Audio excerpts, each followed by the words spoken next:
Hey, MLS listing subscribers, welcome back to another podcast. This is our second podcast, so we're really excited about it. If you happen to caught our first one, we had our Dr. E, our partner economist on, and we're going to switch gears a little bit and talk some compliance today. So let me introduce from our compliance department, Marlene. How are you doing today? Hi, Dave. I'm doing great. Thank you for inviting me to the podcast today. Thanks for coming on, and we're going to talk some of the top compliance issues today. And not only what the kind of rule is, but why they're important as well. So, we'll look at everything from status changes to clear cooperation, members only, you name it. Before we begin, Marlene, when I started with this company, 12 years ago or so, I actually worked for compliance and worked under you and Robert, right? So, it must have been a great honor for you to have me there. Yes, you were one of our great star employees in the compliance department. Yes. Yeah, the check is in the mail. Appreciate it. So, let's go ahead and dive on in. Let's start with status changes. Sure. Obviously, it's important. It seems like a simple thing, but really important. And unfortunately, it happens a lot of times where we get that call where an agent says, "Hey, I know this sold," and the agent hasn't updated it. And so the rule itself, how long do they have to go ahead and make these status changes, whether it's active to pending or pending to sold? There's no difference, right? It's the same rule for status change. Sure. Yes, it's by the next day. So after one day, whether it's of acceptance, whether it's from active to pending or from pending to sold or to canceled, it's one day. Your status change is by the next day. It's very important because agents are looking at listings on the service to see when they close. They need that comp for the area. They need to know what it closed for. So it's very important. You have a wide audience looking and waiting for these things to happen. And so that's why by the next day. Gotcha. Next day, it is important, even for stats. A lot of times, Michelle Ronco, when we're doing our statistics, we wait till the 6th or the 7th for the data to normalize because we're waiting for those sales at the end of the month to kind of clear. I know one of the concerns agents oftentimes active to pending for instance, or active to say the contingent, and sometimes they don't want to make that move to contingent because they feel like, okay, now agents are going to not they're not going to call me with that follow-up offer if they see it I've already got an accepted offer, right? But we don't need, it has nothing to do with deposit money, right? Or anything like that. It's just simple. Once you enter in a contract, and that's a buyer seller sign that contract, right? You've got to reflect that status on the MLS. So really simple as that. So agents can know.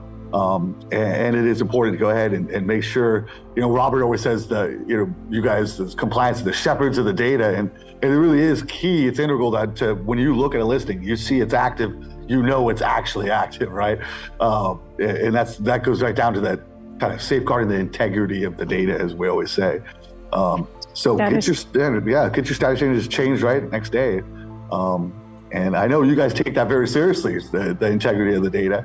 And that's kind of why you guys do what you do, right? That is true. Yes, definitely. We take pride in our service, and we want our information on the service to be timely and accurate. It's very important. And like those agents, they want those comps too. Yes. It can be frustrating when okay, it's a great comp, I know it, but the agent hasn't marked it sold or updated it yet, even though I know it's closed. So I'm sure you get a ton of calls on that. Yes. Yeah, we do. Yeah, every day we'll get emails or calls on that, and we reach right out to the agent and give them a courtesy notice and say, hey, make sure you change that status. Make that, either give you guys a call or update that status. Getting educated on MLS listings products and services just got simpler. We've redesigned our online learning program to accelerate your training in just 3 easy steps. Step 1, choose your desired topic and read the associated articles. Step 2, watch the related on-demand videos.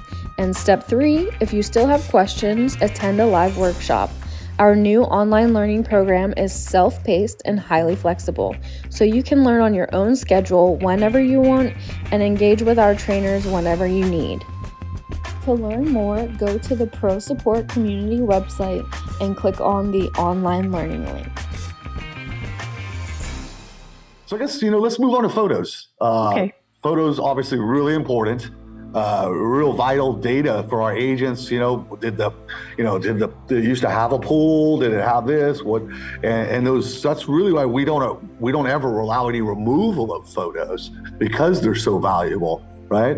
The rule itself now, what's the minimum for a photo, requirement on our service? Yeah.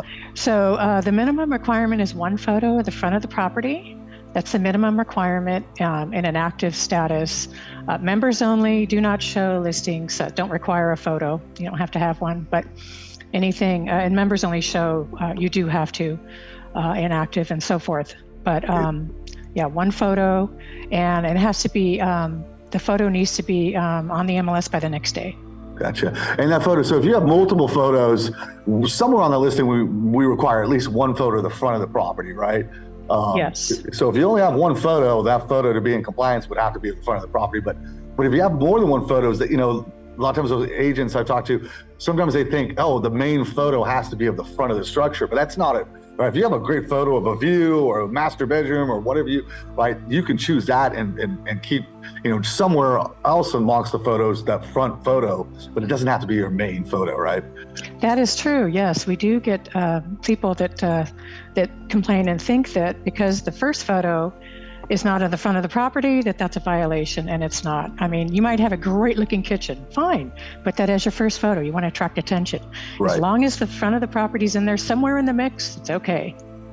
Yeah, we always say kind of tell your story, right, with those photos, right, as you go. And we get a lot of calls, right, agents. So the property sells, and now the new homeowner goes on the internet and goes, hey, why are my photos out there? And calls up and will call either the listing agent or even us and say, hey, I want those photos removed, which obviously they're too valuable. Like we mentioned, we're not going to remove photos, but we kind of had a workaround, right? And that is that hide photo option that we kind of, I think, just somewhat recently added, so that you can go ahead and once you mark it sold, there's a hide photo option. I think you have 60 days, right, to still do it, and you can click that hide photos, and then we're going to only send the main photo out there. So Redfin, if you did this, all of a sudden maybe there's 15 photos showing you had on the listing. Well, we're going to always have those for agents, but publicly when we send those out, now we'll actually hide the photos. We'll only send that one photo out, which kind of satisfies that new home owner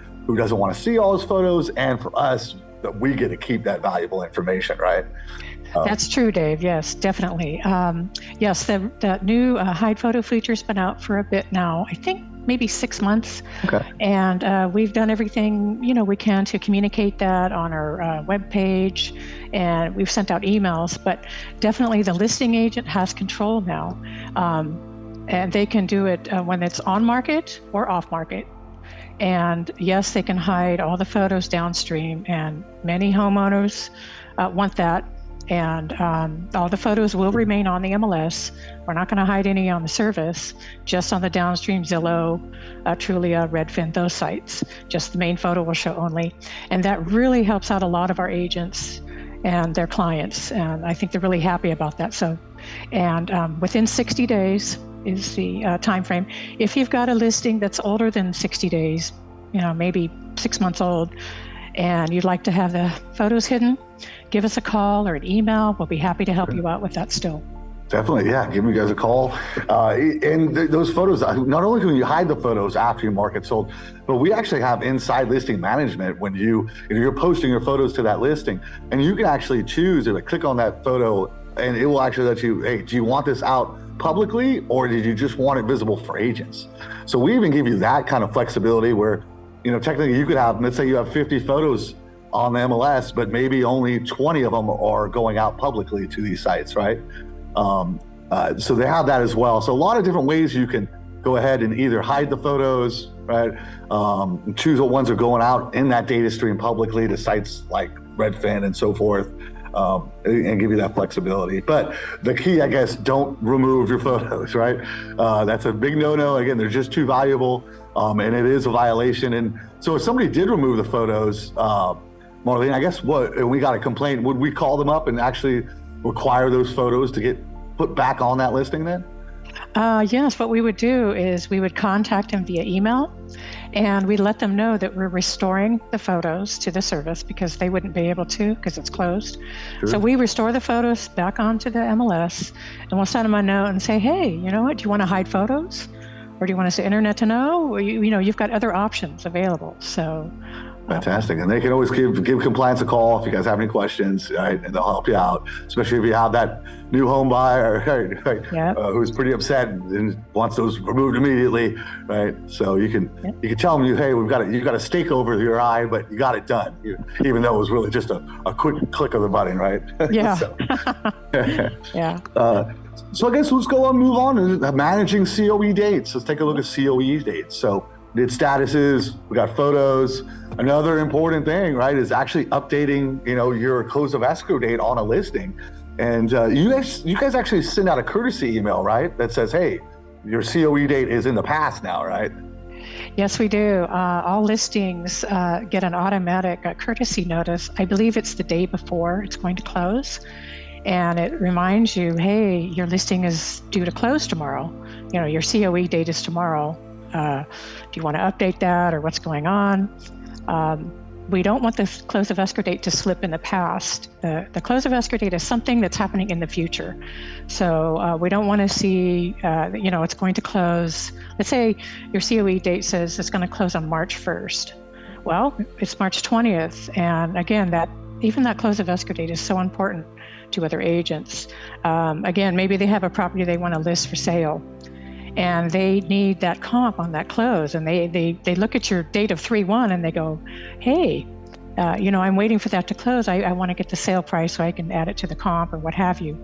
So, and you're telling a story to other agents when you enter that close of escrow date. Sure. You're telling everybody, hey, this is when we're due to close. Right, and as an agent, they're looking at that COE date. They're saying, okay, this is COE date's now a week past. It's not been updated to sold, right? Did it close? Did it fall through and maybe it just got abandoned? Is this even active? So it just adds a lot of questions when agents look at that data. They need to know, okay, if that's the date that you're saying, and it is an estimated close of escrow, right? So if you don't even have a date, you can always push it forward in the future, a couple of weeks or a month, and then update it when you get more information. Just don't let it get in the past, because if it's in the past, agents are going to assume it wasn't marked sold when it sold. When it could be a couple of things, but so you guys send out that notice, right? And it seems simple enough, but I remember my days back at compliance, and a lot of times there was a lot of listings. It was frustrating seeing all these COE dates. Hey, go in there, update it, and having to take the time to track it down and see what's going on with this listing, right? All back to that integrity of the data, really. So COE dates are pretty straightforward, right? I mean, it's just update your COE date. If you don't have it, if it closed, update it to sold. Otherwise, keep that date into the future, right? And let agents know. You're right. Mm-hmm. Do you have questions about an MLS listings product or service? Got feedback on how we can improve an existing product, or suggestions for new services that would make your job easier? Then join us at our open forum online event, which happens on the last Tuesday of every month at 2 p.m. Members of the MLS Listings team will be on hand live to answer your questions and hear your feedback or suggestions. Pre-registration is required, so watch your email or visit our pro site for the registration link to our next open forum. Now, advertising brokers list, this is always one that's always been a big issue here, right? And the rule's clear, like advertising listing, right, is you can't just go out there and just advertise, without permission, right? So you can't just, grab a picture or whatever, put it out there, and because a lot of what agents look at is attribution, right? Hey, that's my listing, so they're going to give us a call and say, why is this agent making it look like that's their listing, right? That they're out there advertising. But we do have ways, acceptable ways, right? So, because we have IDX, right? Internet Data Exchange. And so, agents can opt in or opt out, but that's really what sends that data feed out to all these sites, whether it's, thousands of agent sites or sites like Redfin or whatever it is. we're sending it all out there, and there's rules to that, right? So we have rules in terms of how they display the listing. They got to give attribution, right? They got to make sure that the attribution is showing that, hey, this is the listing agent, this is the brokerage, but it allows them to kind of advertise other brokers' listings, right, on their website. If you're an agent, we've got a ton of IDX vendors. They just have to pick one, right, and sign up. I know a lot of times agents might pick one and then they jump to another one, so we might see them going from one site to another until they find that one they like. But all those vendors have our data, right? And so it's a real easy process. They can just ask us for permission, and we just say, okay, go ahead, flip the switch, and now you've got all that data on your website. And the nice thing is we know it's getting updated then, because our vendors, again, have rules. And I think, is it maybe every 12 hours? It used to be like 72 hours. Now I think it's like 12 hours. But a lot of sites nowadays, are updating within an hour. I know Redfin does updates every 15 minutes. It's all about getting the most reliable, fresh data out there. And what happens when agents just, when they just scrape and put it out there, well, that data gets stale, right? Because it's not a feed, it's not a data feed that's getting updated like it would through IDX, right? So it's really important. And IDX is a real, obviously, popular. We've got tons of agents who use IDX and sign up with vendors. If you're a broker, you can get the data feed, but if you're an agent, you got to work with one of our IDX approved vendors, right? So they can give you guys a call, that way we know everything's above board in terms of attribution and all these data use policies that we're not going to bore, I think, agents with, but our vendors know those policies, and so just don't go. Another thing is, in terms of taking without permission, is photos, right? You can't just take another agent's photo, and I've seen that before where an agent has his listing on, it goes off market, and then a new agent represents the property, and all of a sudden they're using those maybe photos from the previous listing. That's a no-no as well, right? Yes, Dave. Yes, and we do get a few complaints on that. Excuse me. Sure. And they'll. It is definitely not appropriate to take another agent's photos. They might think, hey, they're already there. Let me just. These are great looking pictures. Nice and easy. Let me use these. And then the agent finds out and lets us know, and that's a big no-no. So definitely, the rule is very clear.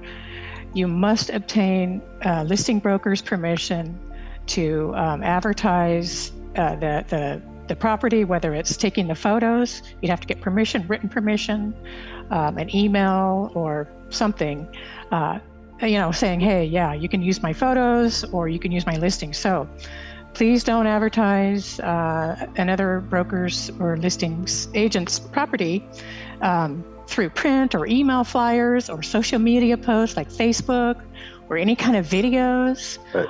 And not even, now on videos, if you're going to an open house and you take a video of the house, don't take that video and repurpose that and send that out, put that on your Facebook page or repurpose the video too. Again, you need broker permission on anything you're going to do. Right. And permission, I would just recommend get it in writing as well. Because we've had cases where, agents are busy and maybe they don't remember, and all of a sudden we contact them, no, I didn't give anyone permission. And then they remember, so if you can get that right in permission, and also it's sometimes it's just a matter of, if they have usage rights, right? If they're taking the photos, maybe the photographer sold the usage rights to the owner or whatever, and that's a whole different case. So if that happens, they can call you guys up. Obviously, there's the Digital Millennial Copyright Act.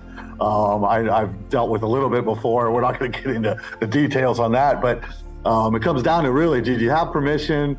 And if you didn't have permission, did you actually have permission by having, the rights to those photos, right? But it's that simple. So now, clear cooperation. We had to get to the meat and potatoes here of NAR clear cooperation and kind of our members only. So just to make sure everyone knows, we didn't just come out and we didn't create clear cooperation. This was NAR, right? NAR came in and said, hey, if you're going to go in and advertise, your properties, your listings, outside of your office, well, then you have one day you got to put it on MLS, right? So you can keep it off still, but once you go and talk to, Greg over here at X brokerage, well, now, to be fair, you need to go tell Sally, right, and everybody else, right, at the other brokerages. So it's pretty clear, the clear cooperation, but that kind of really put us in a pickle where all of a sudden the next day at the time we were using that old bulletin board style, right? We didn't. Coming soon. Yeah, the coming soons, and it didn't have any functionality. It was, you couldn't. It wasn't like it was through Matrix. It would just be a list of all these properties, and then Clear Cooperation comes out, and we have 600 coming soons all of a sudden, and we couldn't have two MLSs, right? We couldn't have what's on Matrix and then what's in coming soon, but agents needed a way to satisfy the Clear Cooperation, right? Is that they want to have that conversation, they want to be in compliance, right? So we created the members only categories, right? The members, we have two flavors: members only show and do not show, as well as then full active status. So there's no syndication, right, in members only. We don't send them out to you're not going to find them on Redfin, you're not going to find them on Zillow, which can be nice for our agents because that's ammo in their pocket to go, why do you need a realtor? Well, go find these properties out there on the internet. You're not going to, because we're not sending them out. I guess if you did find them, then that'd be a problem for us because we're not sending them out. You can only find them in the MLS.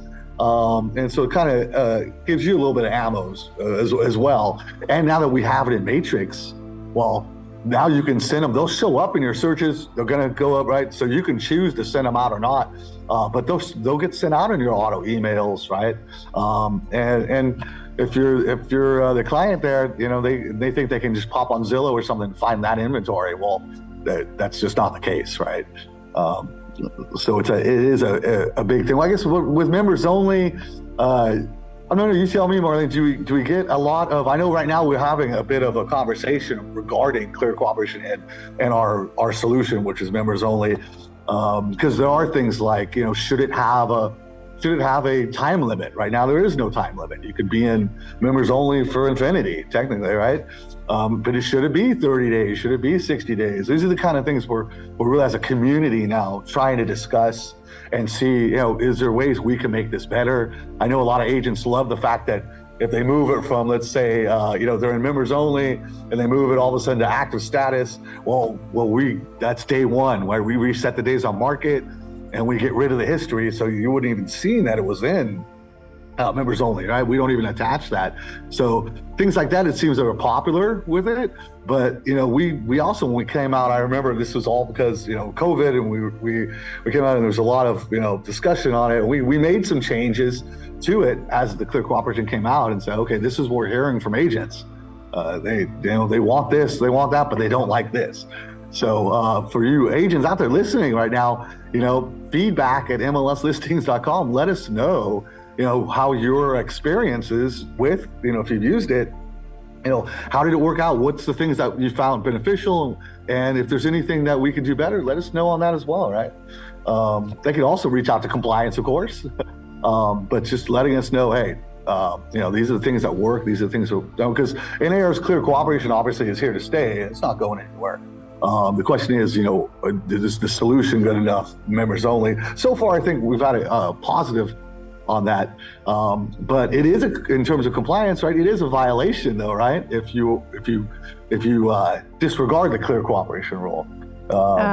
Yes, that's right, Dave. Definitely, I'm seeing quite a few reports lately. Actually, we have a report anonymous button on our homepage. And you can report the Clear Cooperation violation. If you see something advertised, a for sale sign or a coming soon sign at a property, and you look on the service and it's not there, go ahead and report that to us. Include a picture if you have one, that would be helpful. And we will go ahead and evaluate it. And it's a $500 penalty if you advertise that property and you don't have it on the MLS by the next day.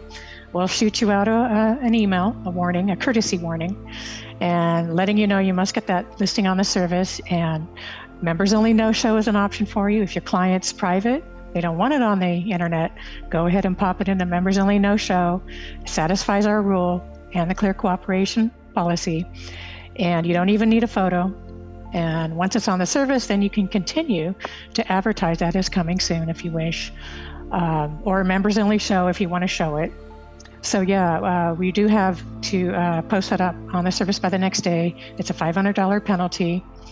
Don't ignore our notices. We'll email you, and we'll copy your broker and your office manager just in case, just to make sure that everybody gets that notice. And sure. And really, it's it's a lot. There's always new rules changing, and we got clear cooperation with members only. So if an agent is out there and maybe not too familiar or not too sure, where they should go, should I be in members only, or should I just be inactive, or am I in compliance just in generality? They can just give you guys a call, right? Because it's always better to give you guys a call rather than get that notice that you're in violation, right? Yes, we're always here. Yes, we're here to help you. You can email us or call us if you don't quite understand it. I know it's confusing. A lot of agents are confused by the clear cooperation, and they're confused about members only and members only no-show and active, and so right. Yeah. So don't wait. Call first and get it. Get that peace of mind. And so that was a $500 one. That is a bit heftier, because normally most of our violations are usually $100. Is that accurate? Yeah, so $100. And then we really should say that, I guess, kind of as we wrap up, we're not looking really we don't want to really fine our agents, right? We're looking to correct the behavior, right? And that is, hey, here's a rule, right? Don't repeat the same mistake in the future. And we're really trying to that's kind of the key. We're not trying to, we want to partner, I guess, in your success. And so, it's always best to give compliance a call, ask them, right? We don't sit there and go, oh, gotcha, right? Once they fess up. No, call. It's all about we want to fix the problem. It's that simple.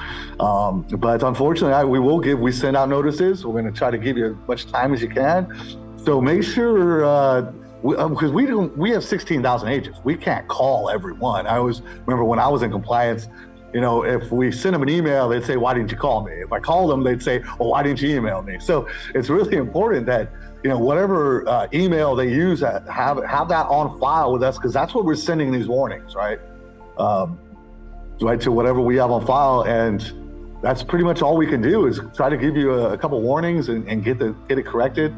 But it's all about, Robert always says, there's the shepherds of the data, right? And that really is what you guys do, is try to keep the integrity of the data, right? Keep the data accurate, reliable. So when you're looking at this data, you actually know, when that status is accurate, and everything on that listing, and to your best of our knowledge, is as accurate as can be. So, that's right. Did we miss any? We covered a lot of ground here. I'm trying to think if we missed any. I'm sure there's somebody out there listening who's going to be like, well, you forgot about the thing you dinged me on. We have a lot of rules. You can actually read our rules. We don't hide these rules. They're right out if you go into a Pro Support Center, all our rules are in a PDF format. You can look. I'd recommend just calling you guys up and, just say, hey, am I in compliance or not on this? Probably the best way, huh? Yep. That's what I would do. Yep. Either email or call us. Yep. Beautiful. Marlene, I tell you, thanks so much for having us. You're, like I said, the second podcast here. And, we're going to, for people listening, we're going to have more, obviously, but, we shift gears from one topic, whatever the relevant topic is. So today we had compliance. Before we had Dr. E talking about the economy, and keep track of what's going to be next. We're going to be on Apple Podcasts. You can also watch, or I should say listen, on our YouTube channel as well. So we'll have it in different places. Again, feedback at MLSListings.com. Let us know what you feel about the podcast. If there's any topics you want us to look, industry related, MLS listings related, whatever it is. And since we're talking compliance, give our good friends in the compliance department a call. They're nice people, and they'll help you out. Don't wait for that citation, right? Get ahead of it. So. Yep. Thank you very much, Dave. Marlene, thanks so much. Okay. Thank you. Take care. Okay. You too. Thanks, Bye-bye. everybody. See you in the next podcast.